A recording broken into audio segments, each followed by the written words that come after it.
This video is about making HTTP requests in Haskell, specifically calling REST APIs from Haskell. I'm going to be using a Haskell IDE that I'm developing called HexScript. You can go to hexscript.com and start using it in your browser directly without installing anything, or you can follow along with any other Haskell IDE or editor. So I found this really cool GitHub repository called Public APIs. And it just has a list of all these REST APIs that you can call and play around with. So one that I thought is pretty cool is under text analysis. It's called LibreTranslate. So if we click through it, it shows us the documentation for the API. This is like a Swagger format. But let's actually just go to the main homepage, and here there's a little playground. So we can actually do some translations, and this will translate it from English to Spanish, and there's a bunch of other languages that it supports. So that's a pretty cool API. So what we want to do is do this from Haskell. Now there's a JavaScript example code down here. It's actually pretty simple. This is the URL we want to call. We want to call it post, and here's the JSON we give it, and we get back the result. So in JavaScript, you can actually just call this fetch method. But in Haskell, the base library does not have any built-in HTTP functionality. So we're going to need to bring in a new library. So the one that we're going to use in this video is from Hackage. It's called wreq, W-R-E-Q. There are a few others in Haskell, but this one's easy and simple, and it also has built-in JSON support, which is great for us. So let's do it. So the first thing we need to do is add wreq to our project. So I'm going to go to the Cabal file, and right here in the build append section, I'm just going to add wreq. And usually it's good also to choose the version you're working with. So I'm just going to take the latest version and paste it in here. Now this operator here, this just tells the package manager to use this version or any other later version that is also backwards compatible with this version. Cool. Now that I've added the library, let's just go to the code here. So we're just starting with like a simple hello world. It doesn't do much. And to get started, we'll just import the network.wreq module. By the way, wreq has a really good tutorial here, this link, that explains from the beginning how to use it, everything you need to know. So I recommend reading the tutorial as well. But we're just going to kind of figure it out as we go along. So we'll import the wreq module, and now we can start using it. So let's actually start with something simple. We'll do a get method. If we go back to the API docs, we see that there's a get/languages endpoint. We can actually just call it right here in the browser. And this just returns a JSON response of all the languages that are supported by this API. This will just help us get started, because doing a get is much simpler than doing a post. So we want to call this endpoint. So we'll write get, and we'll give it the URL. We'll save the result in response, and we'll print the response. So that's it. That should allow us to call the function, call the API. When we run it, we get back a response. So we're getting a lot of stuff here. We're getting a status code 200, but what's most important for us is this response body right here. And we can see it's giving us all the languages. So that's it. We did it. We made our first request, and that was pretty simple. Now, before we move on, actually, we're just going to do something. If we go back to this API, LibreTranslate, I was playing around with it earlier, and there are some API limits in place, but there's a bunch of mirrors, and we're actually going to use this one because when I was playing around, I noticed that it doesn't really have any API limits, or much less. So we're just going to use this URL instead of the other one, and hopefully everything should still work. Yeah, we're still getting our result. Okay, now we can move on. Now we want to call the main function, which is this /translate. So let's copy the translate URL and we'll do translate. And now we want to do a post instead of a get. Now we're getting an error because with a post, we see the result here. It's sort of, we're kind of trying to get a value when actually this thing is like a function, and it's because we need to give it an additional argument. Because post, we need to give it a request body. Now, let's just look at this example here. So we need to give a JSON body. Now, when you work with JSON in Haskell, there are two ways you can do it. You can do it sort of the JavaScript style, which is kind of like freeform, just kind of like dynamically create any JSON you want on the fly. Or you can do it in a more structured way, which is create Haskell data types that represent the JSON you want to create, and then you convert those to JSON. Now, the advantage of this structured approach is that you get much stronger type safety, and it helps your programs be more correct and more robust. So we're going to go with that approach. So if we want to send this payload as a JSON body, we first need to create a Haskell data type. So we're going to go here. We're going to create a data type, and we'll just call it translate request. And we're just going to create a Haskell record. And we're going to use just the 4 fields that we have here. So let's just copy them here. And we need to give them a data type for each one. So they're text, and we need to import the text data type. So text, if you're not familiar with text, it's very similar to string, but it's just kind of more modern, more performant. So we're just going to be using text. It's the standard way in Haskell and modern Haskell. And now we can send this object as our payload. First, we need to tell the wreq library that this is a JSON request. So we're going to say to JSON, and it says not in scope. So we actually need to import the aeson library here. So aeson is the way of working with JSON in Haskell. It's sort of a very popular library. Pretty much everyone uses it. So when you want to use JSON, use data.aeson. There are a few other JSON libraries in Haskell, but this one is by far, from what I've seen, kind of almost the standard, really, that pretty much everyone uses. And now here we want to give my translate request object. So we're going to construct it here, and we'll give it the 4 fields that we have here. Cool. And we're getting a bunch of errors. First of all, I've just put some type holes here, just some placeholders. We can see that these are text. We'll fill those in soon. But we're also getting no instance for to JSON to translate request. So in order to convert our object into JSON, we need to tell the JSON library, aeson, how to convert this to JSON. So the easiest way is to use sort of this automatic way, which is just doing instance to JSON translate request. So we're using the type class machinery of Haskell, but we're still getting an error. It's saying no instance for generic. So in order to actually do this, we need to do deriving generic. And now it's going to say non-class. We need to import ghc.generics. And now it's saying you need derived generic. So we need to add this language extension. So let's do that. Like this. No, like this.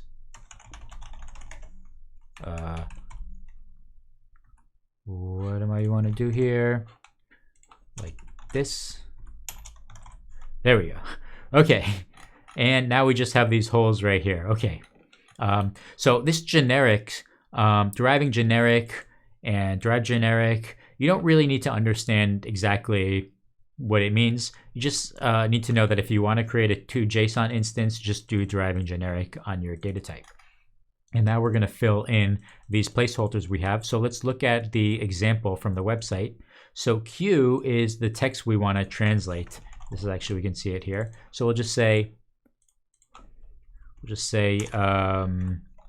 know, this is a test from Haskell. Source is the source language. So let's just use EN. Target is ES. We can choose any language, so we'll just use Spanish for now. And format, text. So this is kind of like just some sort of like the format we want to use. I think this API also supports like HTML, but we'll just do text. Now we're getting an error, couldn't match expected type text with actual type list of char. So when you get this error, you need to remember you want to also enable the overloaded strings extension. So this just lets us use text kind of like as text literals, kind of makes it sort of integrates it into the language itself. And now we have no errors. So let's run this and see what we get. So we get a result here, and we can see here response body, and we see here the translated text, and look at that. It seems to work. It translated it into Spanish. So that's pretty cool. Now all of this stuff, we don't actually need all of this. All we really care about is the response body. And inside the response body, we only care about this translated text field. Like we don't want this whole string. We want to extract the value of this field, this string basically. So in order to extract this out of the JSON, we're going to do the same thing we did with this translate request. We're going to make another data type for the translate response. In this case, it only has a single field, and that is this translated text field. So let's just copy that, and we'll say you have a translated text, also type text. You also need to be driving generic. We also need an instance, but this time it's not to JSON, it's an instance of from JSON, because we're getting it from the API as JSON, and then we want to convert it into our data type. Now that we have this data type with a JSON instance, we can tell the wreq library that we want to convert the response into this data type. So the first step is to say that we want to convert this to as JSON. So that's going to say, okay, the request body, don't just treat it as text or binary, but convert it into a JSON. Now we're getting two errors here, and the errors are ambiguous type variable and another ambiguous type variable, because we're telling wreq, okay, convert the response into JSON, but we didn't tell it what the structure of the JSON is. So we need to tell it it's this type. So there are a few ways to do this. We could add a type annotation and tell it it's a translate response type right here, or we could just use it like use this field right here, the translated text, and then the Haskell type inference will kick in and figure it out automatically. So let's just do it the second way. So what we want to do here is we want to print not the response, but we want to print the translated text of the response. We want to access this field. Now it's saying it could not match expected type translate response with actual type response, because this response is a response we need to access from the response body. So the way we do that is using a lens access operator. So now we're getting into lenses. So we need to actually import control.lens. Now you don't really need to know a whole lot about lenses. If you go back to the wreq tutorial, they give you everything you need to know. In our case, all we really need is this one operator. This lets you access a field. It's just as simple as that. You just think of it as like the dot operator in any other object-oriented language. So we just want to get the response body. So that's what we did here. And now we have no errors, and this should work. So let's run this and let's see what we get. And it says it works. It translated it. Pretty cool. Just for fun, let's also translate this into Japanese. I noticed there's a Japanese support in this library. And now it's printing it, but it's printing it kind of like escaped. And that's because we're using the print function, which kind of escapes like special characters or Unicode characters. So we want to actually print the actual text. So for that, we're going to use just put string line directly. The only problem is put string line works with string. This is a string when actually we have a text object. So we need the text version of put string line. So we're going to just import the data.text.io module. And we're going to import it qualified because that's the recommended way. And now we can just do t.putStringLine. Now it works. And now let's try running this. And that's pretty cool. And that is now Japanese. I don't know Japanese, but it looks like it's working. So that's pretty cool. So we've accomplished our goal. We've called our REST API.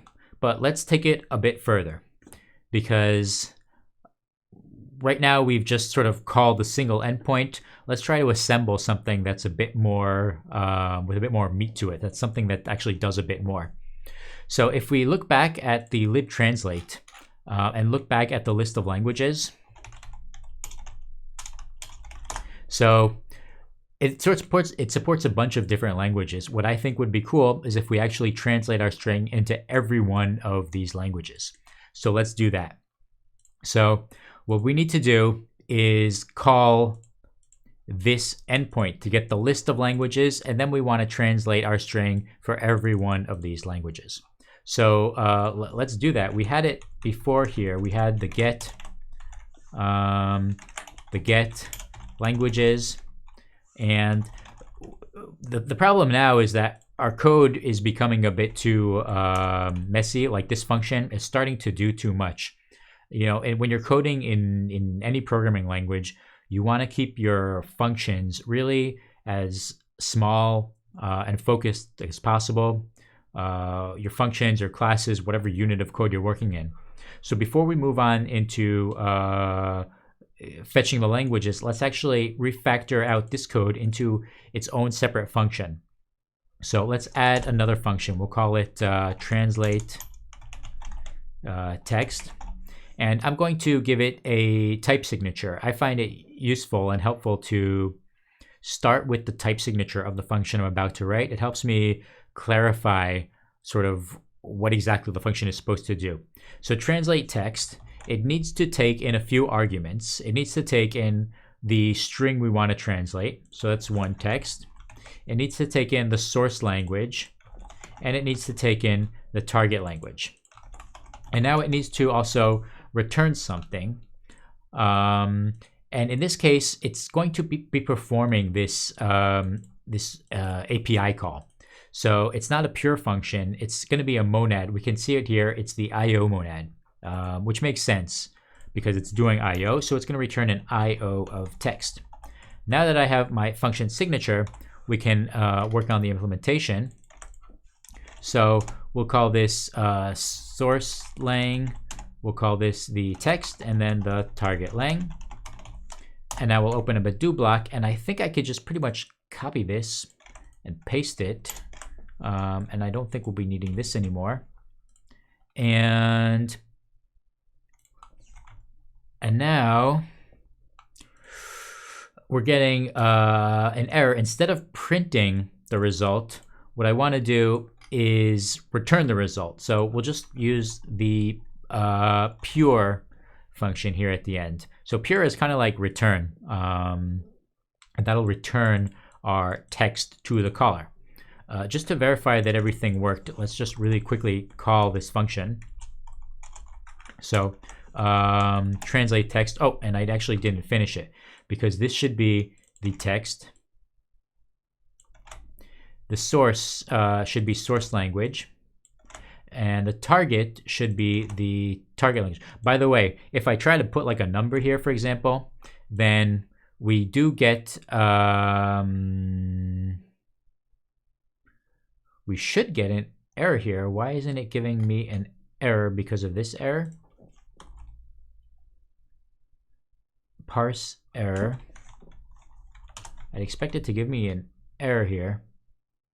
So yeah, so it's giving me the error, right? It's saying no instance for num when it's supposed to be a text. So this is the advantage of declaring our data type right here, where we said each of these fields must be a text. And that means now when we're calling the API, we get that extra layer of protection from the compiler that we're not going to make an invalid request. So here we'll give it the target language. Okay, cool. Now we'll call the translate text function, and we'll call it with source language English. We'll just say hello there. And the target language, let's just convert it again to Spanish. Now we're getting an error because now it's returning a text. So we'll just save that result. And now we can t.put string line, the result. And now let's make sure that this still works. And it works. Hola. And then it says hi there in Spanish. Pretty cool. Okay, now we can move on. So let's add another function since we're working with kind of modular functions in a very structured program. Let's add another function, get languages, which will call this endpoint. Now, the signature, again, we'll start with the signature. So this doesn't take any arguments because there's no input to the REST endpoint. All it does is return something, right? Which we don't quite know yet. If we go look back at here, so it's returning a list of these objects. So again, once again, we're going to create another data type to represent these objects. So let's go back here and we'll just call it language. And language is going to have two fields, code and name. And again, they're both strings here, so they'll both be text, code and name. So you'll have code as a text and name as a text. And again, we're going to derive generic. And again, we're going to do a from JSON instance for language. And now I can say that my get language is this function will return a list of languages. And now we can add our implementation. So here our implementation is actually going to be pretty simple. We want to call this get endpoint. And that doesn't work because it gets the response byte string when we actually want a list of languages, because that's what we told Haskell we're expecting. So we're going to convert it to JSON, and this should work. It does not work. Why? Because we want a list of languages, but we're getting a response. Right, because we need to extract the response body, just like we did here. So I could do it all on the same line, but let's make things a bit cleaner and we'll do 2 lines. So we'll save this as the response, and then we'll return the response body, and that should work. Now you can see here the type signature really just sort of guided the system, the language, the library to know that it's going to parse this body to a list of languages. And notice how we defined a language, but I can still use list and everything will just work. In fact, let's call the get languages function. We'll just call this langs, and let's print them.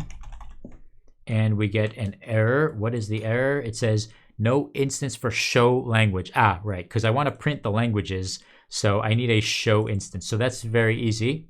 We'll just add a show instance. In fact, whenever you define a data type in Haskell, you should always define a show. There's no reason why not. It just makes debugging and working much easier. So now we get my languages and I print my languages. Let's see if this works. So let's run it. And cool. And now we can see that this is our actual Haskell data type, right? This is a list. It's a structured response, and everything is type checked and valid. So now we have our languages. Cool. Now we said we want to loop over all our languages, and then we want to translate each one of them. So let's take this and okay, so we have our languages, which is a list of languages, and we want to loop over them. So in Haskell, there are 2 ways of looping over data. Because Haskell does not have like built-in like a loop syntax. There's no such thing as like a for loop.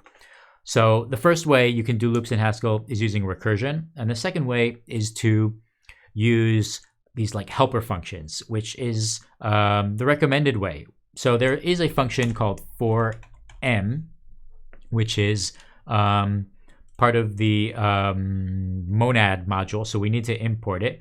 So we'll import control.monad. We'll take our for_m function. And for_m, what it does is you give it two arguments. The first is the collection that you want to loop over. And the second one is a block of code that you're going to run. So the collection is just langs. We have it right here. And now we want to give it a block of code. So in Haskell, a block of code is a lambda. So we're going to write it like this. So this dollar just is kind of, you can read about it, but in our case, it just helps us split this block out so that we can actually write this. And I'm using the do keyword here because we might need a few lines here. And so now we have our loop, and this is sort of our iterator or variable. It's of type language, so we'll actually give it a name because we're going to want it. And now here is our loop body. So what we want to do is we want to translate text for each language. So we want to translate text. The source language will always be English. The text will give it, let's just say, Haskell is an interesting programming language. And now we need to give it our third parameter, which is the target language. So the target language is we take it from language, but it's actually the code of that language. So we'll write code of lang. And now we've translated it. So let's just save this as result. And now we can print the result. This we don't need anymore. And that's kind of it. Now let's actually make this a bit cooler. Instead of printing the translation directly, let's also add to it here the language that we are printing, the name of the language. So in this case, it's the name of the language. So now we're going to print the name of the language, colon, and then the result. So we have our program. Let's run it. Let's see what happens. So now it's English, here's Arabic, here's Chinese, and it looks like it's working. So this is pretty awesome. So now we've actually made a bit of a real program that's doing some sort of, multiple API requests, combining them, like, taking the result of the first in order to make more calls. But something bothers me a little bit about this. It's kind of slow, right? And the reason it's slow is because it's running every request. It's doing the first request, get languages. And then in this for loop, it's running every request one at a time, one after the other. And that's why it's so slow. So one way to make it faster is to actually run them all together in parallel or concurrently. So let's do that. Now we're going to do this really quickly because the goal of this video is not to get into concurrency, but we're going to do it. I'm just going to show you how it's done because we can actually do it really simply. So on Hackage, there's a library called async, and async has some really cool and easy functions for doing concurrency. The one we want to use is for concurrently right here, it's kind of like the for_m. It even says it's like for_m, but it's a concurrent version. So we want to use, we want to import it first. So let's import the module. And now, instead of for_m, we're going to use for concurrently. And that's the only change. Now let's run it again and see what happens. Bam. Now you can see it's way, way faster, right? It's running them all in parallel. Let's run this again because there's one thing that's a little bit wrong with this, and we should fix it, even though it looks like it's working well. Here, look at this run, what happened here. This got all like gibberishy, right? Now, the reason this became gibberishy, and we see it here, is because of what happens when you do multi-threaded programming and you're not careful, right? All of these requests are happening at the same time, and also it's printing them all at the same time. So what happened in this case is these two requests happen to this English and this other language. I'm guessing it's Chinese. They ended up returning very close to each other, almost at the same time, and then they printed at the same time, and they kind of overrode each other. And so this is what happens a lot in multi-threaded programming.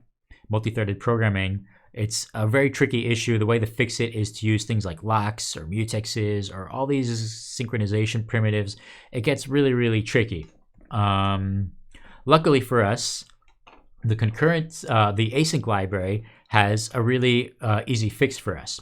Instead of using for concurrently, also another thing that we notice here is that the order of the languages is returned differently every time we run it, right? Here we got, look at the order we got them back, and previously the order was different, right? It ended with Turkish and then Korean, here it ends. And the reason is, again, because things happen, it's sort of arbitrarily, like whoever happens to finish first, it prints it immediately.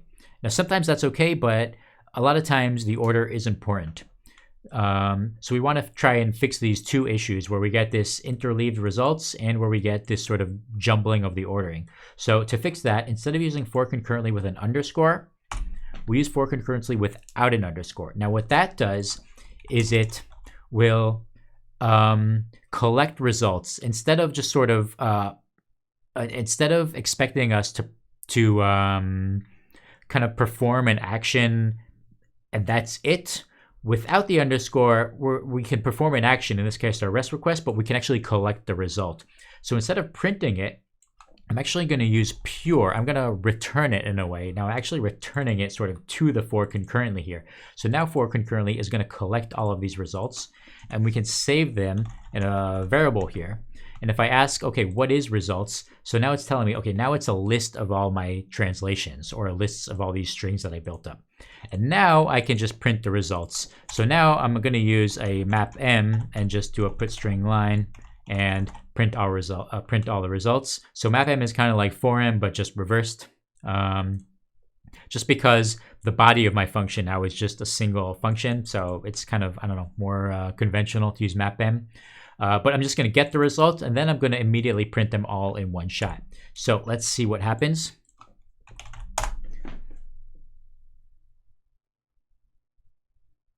Bam.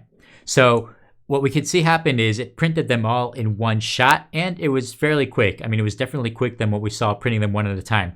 And we see there's no gibberish. So what Haskell is doing now, what our code is doing, is we're running all of these translations all at the same time, but it's collecting the results, and then once we have all the results, it's printing them all together in one shot.